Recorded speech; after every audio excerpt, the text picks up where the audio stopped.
Hello fam, welcome back to another vlog. So it's our 6th day here in China and technically our 2nd day dito sa Shanghai. So for today fam, pupunta tayo ng Yuyuan Bazaar kasi nung last time na pumunta tayo doon, marami ako nakitang mga shops na nagtitinda ng gold jewelry and yun yung gusto naming i-check out. Even yung mga brands na nakita natin sa Hong Kong fam, meron din doon sa Yuyuan Bazaar and meron ding mga local brands na nagsisell ng gold jewelry doon. So that's what we want to check out. Also, I feel kasi na nung last time na pumunta tayo, konti pa lang yung mga streets na nadaanan natin and konti pa lang din yung parang na-explore natin, no? Kaya parang sabi ko, okay din balikan yung Yuyuan Bazaar. Also, for first-timers dito sa China, sina Mamang and Papang, since first time nila dito, parang okay din na mapuntahan din nila yung Yuyuan Bazaar. So, yun ang gagawin natin from this morning. Tapos, mamaya tignan na lang natin kung saan pa tayo makakapunta. So, for now, baba na tayo. Since hindi tayo nag-avail ng breakfast dito, bumili na kami ng mga tinapay kagabi sa Family Mart, kinain na yun kanina, tapos bili na lang tayo ng coffee sa labas. So tara fam, time check, it's 10:10 na ng umaga and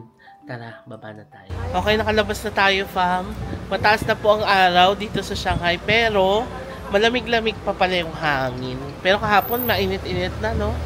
Pero this morning, malamig naman ang simoy ng hangin. Kaya masarap pa rin maglakad. Pero syempre, payong tayo to protect us from the heat and UV rays, diba? Don't forget to wear your sunscreen.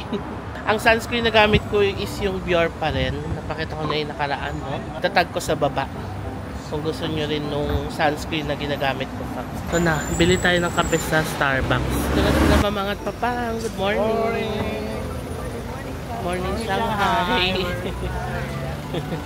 Dito na tayo sa Starbucks. Ito pala fam yung mga presyo ng kape dito. So, kung gusto nyo malaman yung conversion sa peso, multiply nyo lang ng 7. Tapos, ito yung mga pastries that you can buy. O, diba? Sinare ko na rin just in case na interested kayo. Pero kung hindi, okay lang. Skip nyo na lang. Ayan. Pati yung mga prices niya.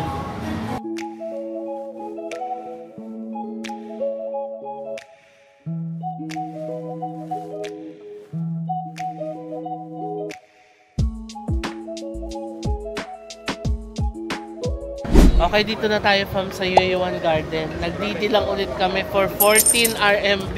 Ayan na siya. Yay! I'm so excited! Halika, pasok tayo dito. Ayan yung ganda, no? Flower tea. Oh, thank you. Herbal store. So na, marami ng ano dito, tindahan.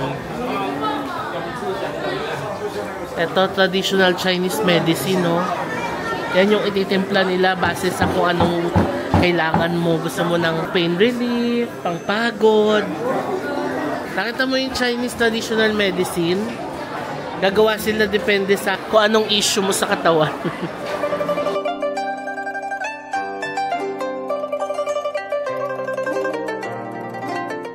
Ano ba yan? Hindi lotion yung binili ko eh.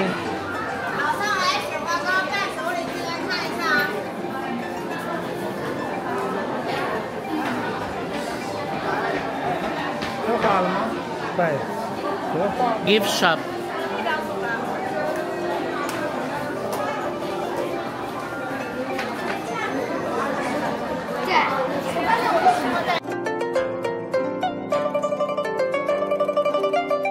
Ayan o, may Fila, Godiva. Yung Peet's Coffee parang sikat, no? Kasi nung nakaraan pa natin siya nakikita. Ito, kanan tayo dito. Ito mga pasalubong items. Tapos tea.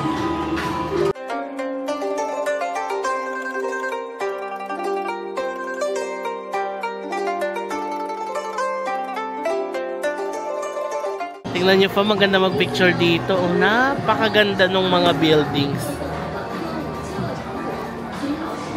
Kaya naisip ko talaga dalhin sila Mamangat Papang dito. Kasi ibang-iba yung vibe dito. Ito, traditional outfit. This one, Laupu Gold. Marami rin bumibili dito, fam.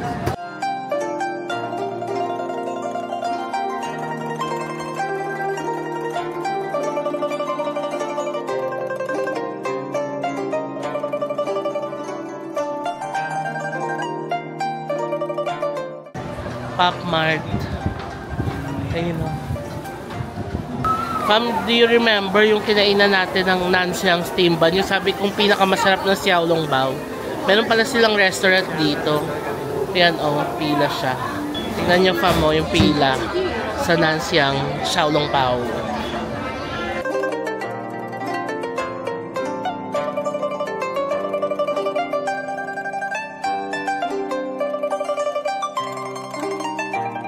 Ito masarap to oh, octopus.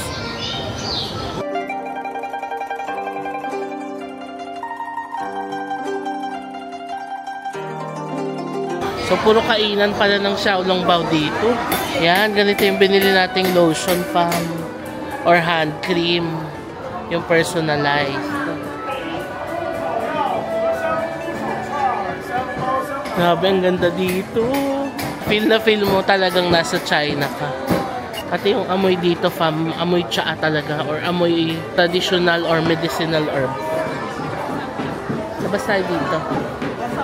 O ayan, since 1848.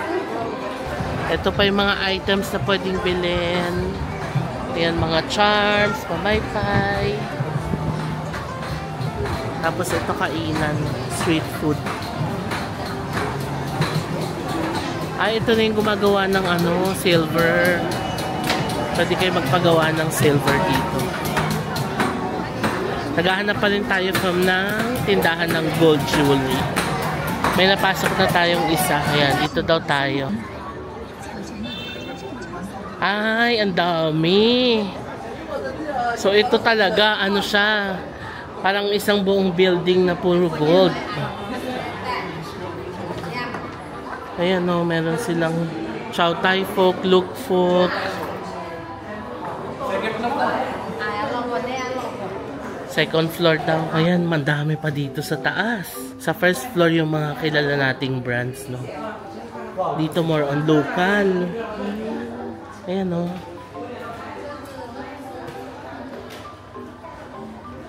Ang dami. Isang buong building siya na puro jewelry. Ang saya, ang dami nilang pieces dito. Ang pangalan pala nila ay Shanghai Zhangliang Jewelry. Ang ganda ng mga pendants nila pa mo. Tapos ito mga kwintas. Dami nilang items dito. Galing. Ito palang building na to, ang jewelry building nila. Ito mga makakapal oh.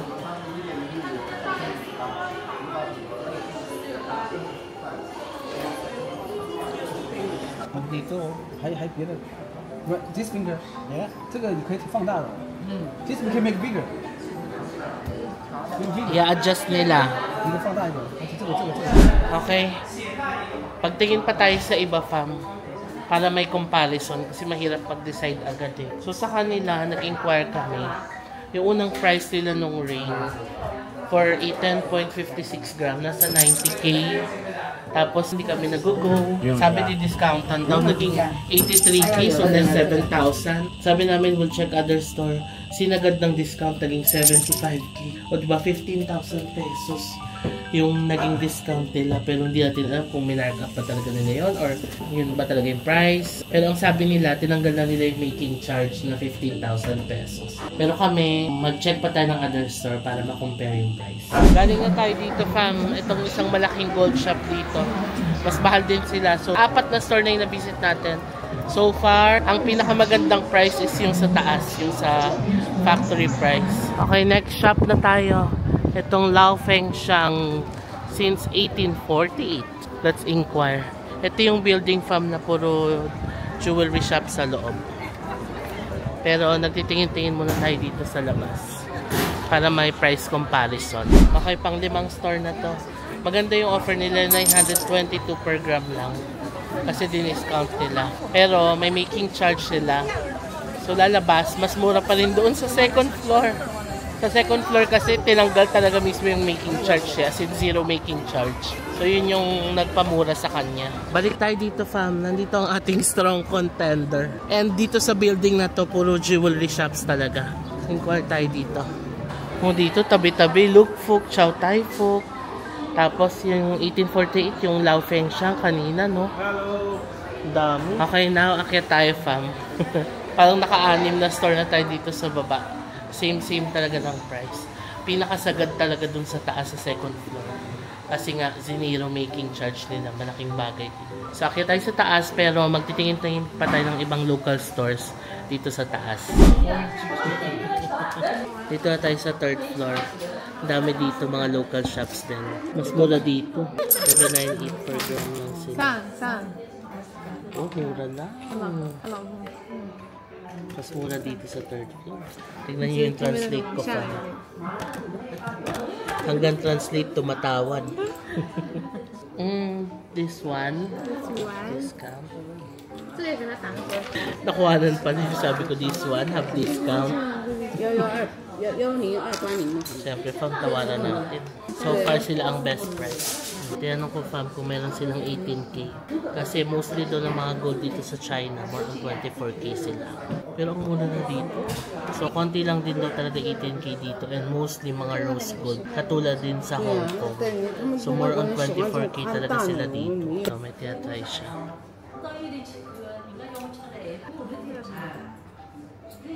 Parang katulad ng kwintas mo. Same nung nabili natin sa Hong Kong kay Mamang. Parang mas gusto ko ng bracelet. Check natin magkano to. How much? How much? How much? Chop and chain daw ang tawag dito. Most versatile style nila. 11.29 29 grams. 6.7. Mas mahal siya ng konti. No discount more? More discount? Yan, tingnan natin ang kwintas. Ito, 1.6 lang lang. Ha? Okay.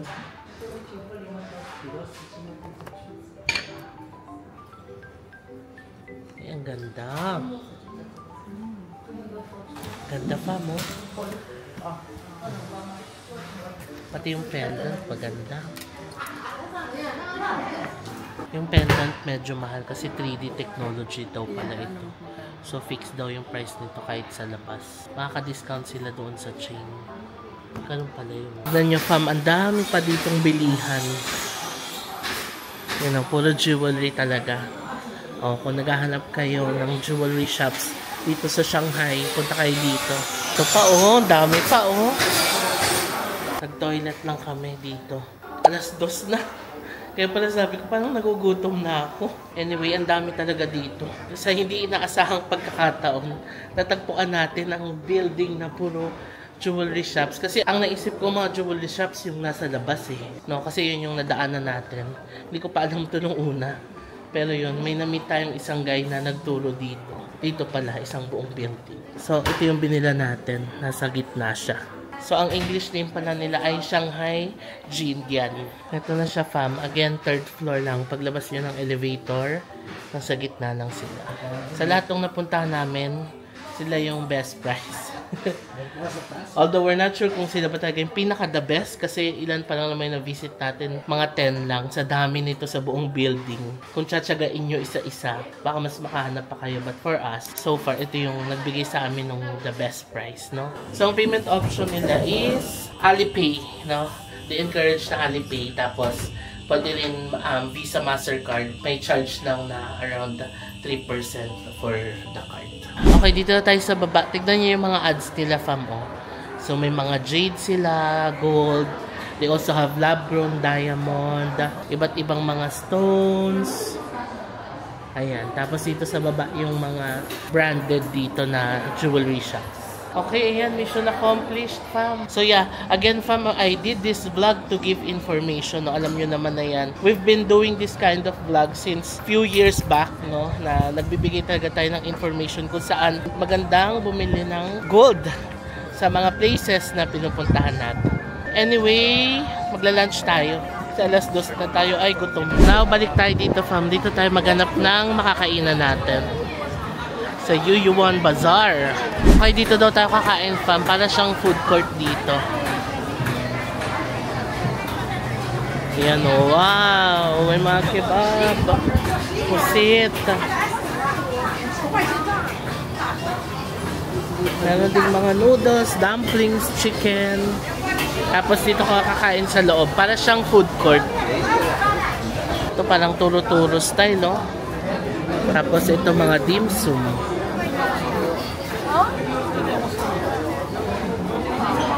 Meron ding mga seafood clams. Ay, sarap.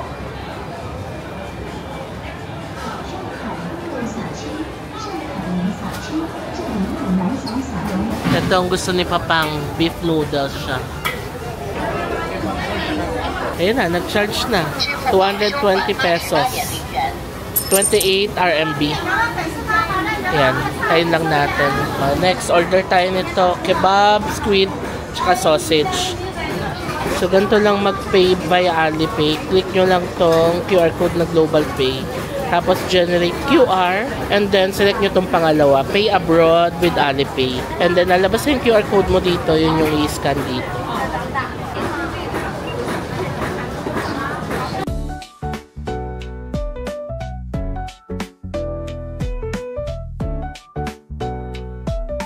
Okay fam, let's eat. Medyo struggle umorder dito kasi turo-turo ka lang talaga. Ayan, we have spare ribs, siomai, squid, sausage, rice, and noodles. Hati-hati na. Let's eat.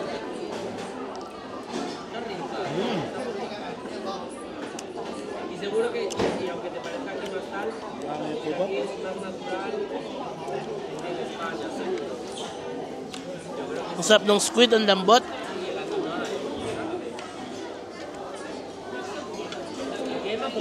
Tapos na kami kumain, fam, and masarap naman yung food nila. Although yung pag-order lang, struggle talaga kasi puro turo-turo lang. Tapos, ang hirap pakipag-communicate. Meron nga isa, magta-try sana ako mag-translate. Nung ihaharap ko na yung food sa kanya, biglang umiwas, sabi sa akin, no, no. So, ayun, parang nahirapan talaga silang makipag-communicate. Lalo na kapag translation, tapos English, no? So, yun lang, medyo challenge lang dito. But the food, good naman. And also, hindi pala ina-accept ang mga credit cards dito, fam. So, kung pupunta rin kayo dito, i-ready nyo yung mga Alipay nyo.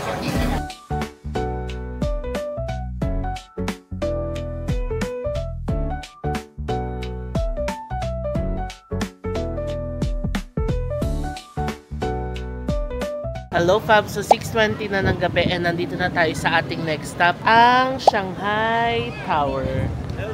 Ayan, sila mga papang.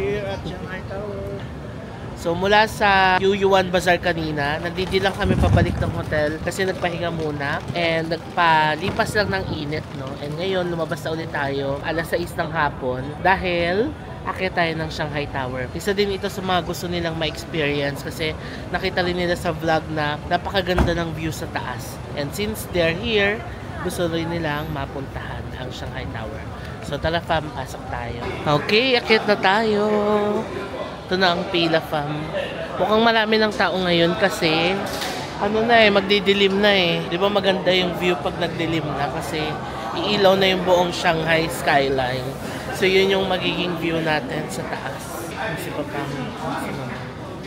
So magsascan dito ng ticket. May discount ka pala si na Mamang and Papang kasi senior.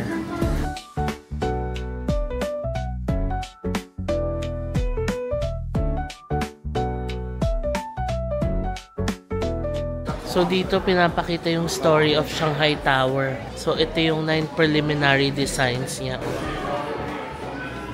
Tapos I guess ito yung design ng kanilang elevator. Ayan.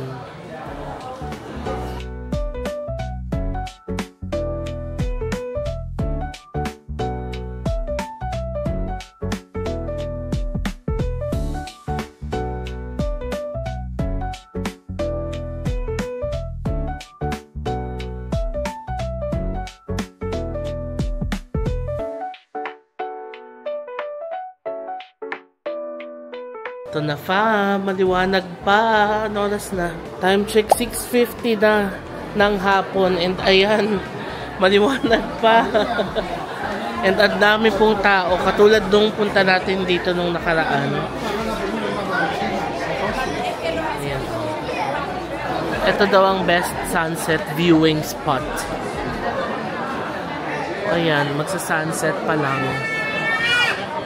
Ang dami fam, di tayo makasingit.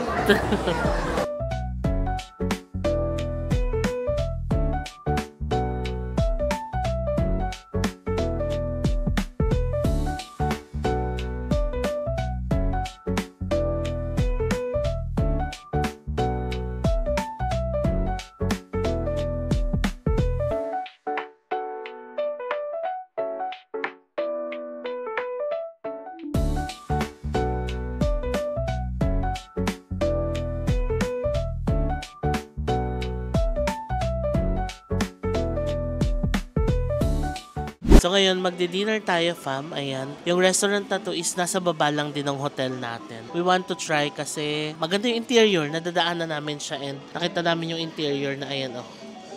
'Di ba? Parang local Chinese restaurant lang siya dito.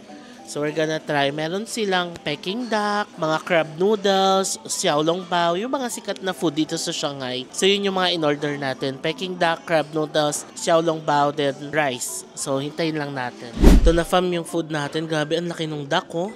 Oh, ito yung crab noodles. Wow, looks promising. Duck, crab noodles, and liver. Yan ang order natin. May xiaolongbao pa pala isa. Winner yung duck, ang sarap.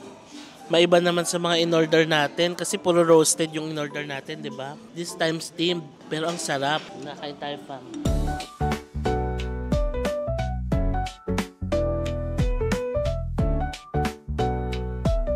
Tignan nyo yung laman ng duck fam, oh. And alam nyo, sobrang lambot niya. Tapos, ang perfect din ng sauce nila. Ang sarap.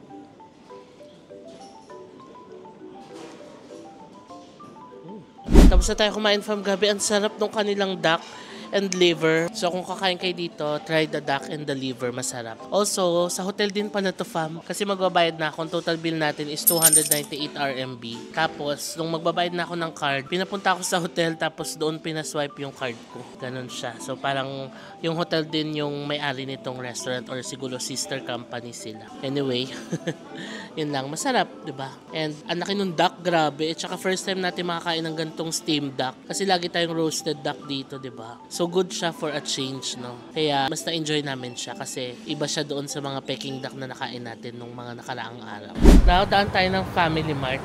Malapit lang din dito sa hotel. Ito family, katabi tayong restaurant dito. Ano siya? Michelin restaurant.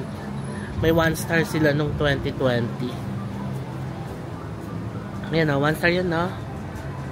Nice. Nag-try kami dito pumasok pero full daw. Parang kailangan magpa-reserve. Ito na yung Family Mart. Hello fam! 8:35 na ng gabi ngayon and nakabalik na tayo dito sa hotel room. Saglit lang din tayong kumain, no? Kasi mabilis din naman mag-serve sila kasi halos wala ring customer doon sa restaurant. And yeah, ngayon ready na tayo magpahinga. Today's our last night dito sa Shanghai. Tomorrow flight na natin fam. Pero alas 9 pa ng gabi yung flight natin bukas. So meron pa tayong half day tomorrow dito, no? Para mag-explore, maglakad-lakad, and also tomorrow ko lang i-share yung activities na gagawin natin bukas. So na-enjoy ko itong day na ito fam. It's just a chill day. Naglakad-lakad lang tayo sa Yuyuan Bazaar. At least mas na-explore natin siya this time. Again, I did this vlog para makapagbigay ng information fam, no? Para sa inyo na nagpaplanong pumunta ng Shanghai and gusto nyo rin na bumili ng gold jewelry na magiging remembrance ng Shanghai trip ninyo and also good for investment na rin siya, diba? So, ayan, nabigay ko naman yung mga information. Magandang bumili doon sa building na yon. And sa 3rd floor doon kami nakakita ng pinakamura talaga. Pero kayo, kung mas may time pa kayo, pwede nyo pang libutin. Marami pang mga stores doon. Mag-canvas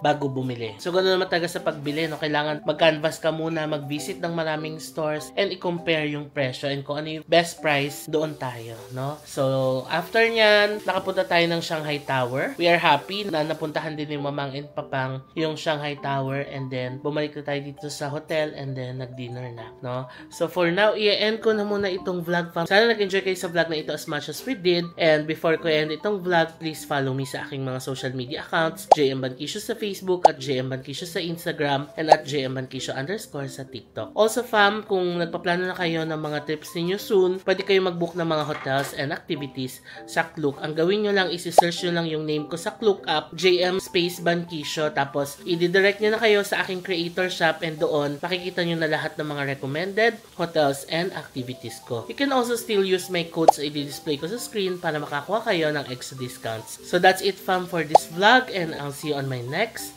China vlog. Bye! Good night!